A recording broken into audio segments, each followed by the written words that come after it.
Hello, and in this video I'm going to show you how to use different blending modes between the layers and how to use mask on the layer.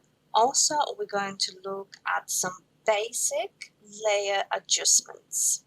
I've got two images open because the best way to actually show you blending modes is actually having one image on top of another. So first thing I'm going to do, I'm going to change those images from backgrounds to layers. And I will need to actually put one image on top of another one. So the easiest way for me to do it, it's either to select all of the area with the marquee like that, or press Command 8, which will allow you to select all of the area. And here you need to use shortcuts, so Command C to copy something, Command V to paste it. And you can see that actually in the real life, one of my images is bigger than another. So my background, my ZU courtyard, it's bigger than my brush marks. So I've put an image on top of another. I can hide it for a moment if I want to see a preview. But what if I would like to show just a part of this image? Let's say I would only like the part of it to be shown on the bottom, but I'm not sure how much of the part I would like it to be. So I don't want to erase it because maybe I want more of it or less of it, I'm not sure.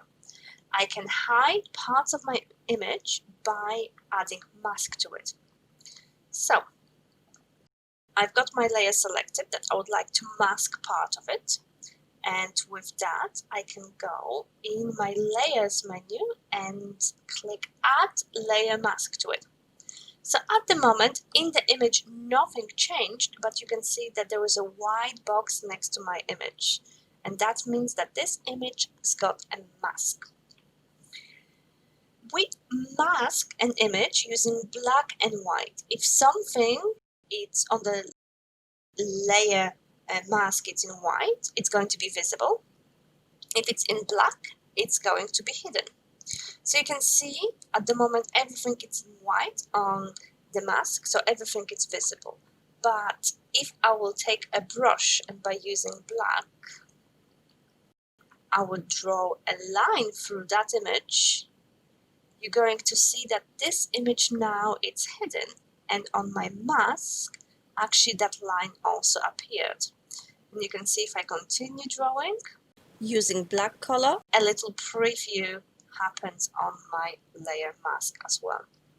So I didn't delete what I've just actually get rid with my brush. I've just masked it in black. So let's say if I would do something and mask too much, I can still go back and show this image back. So as I said, white will show back the image. So I'm going to change my color to white, and if I will now draw through that area that is hidden, with white I can show it back. I can also use the bucket in very similar way. So I can select what I want back, let's say half of this image here. And I can use the bucket and just drop that color back in.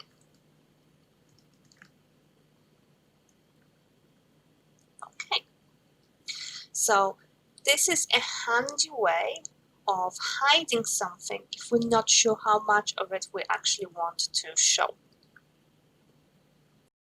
You can add mask to anything that is a separate layer in your layers menu.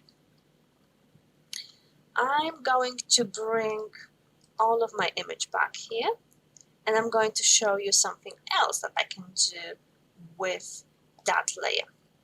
So whenever you copy something into your layers menu, it's going to appear as normal. So you see this image, this layer, in just a normal way. But in Photoshop, you can change how a layer reacts with the layer underneath. And you do it by the blending mode. So here in the normal, that's where all of the blending modes are hidden. If I click an arrow next to it, it will give me some other ways that that layer can mix with the layer underneath. So if you would go, for example, to darken, only the darken area that's going to show. And each of those blending modes, it's going to create a different effect. So depending on the images that you're using, it might be worth to play with the blending mode to create an interesting image. I really like this effect, and I think I like the subtract blending mode. And of course, you can combine both masking and having a different blending mode. So let's say I want to use that black shape, but I only want to use it as a frame, and inside of my image I would still like to see my courtyard. Nothing difficult. I need to make sure that I am in my mask on my layer. I can select the area that I want to still see normally, and I can either paint with the brush in the black color to mask it out, or I could use a bucket to mask it out as well.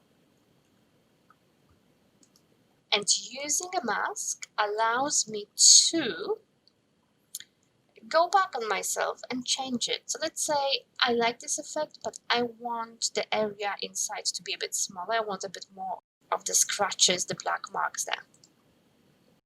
So I'm going to select what I want to still have there. I don't want to add to this. I want to actually hidden the rest of it. So I'm going to inverse my selection. Wrong color. I need to go back to white. So that gives me quite a lot of options dealing with my image. So I hope that you've enjoyed this video and see you in the next one.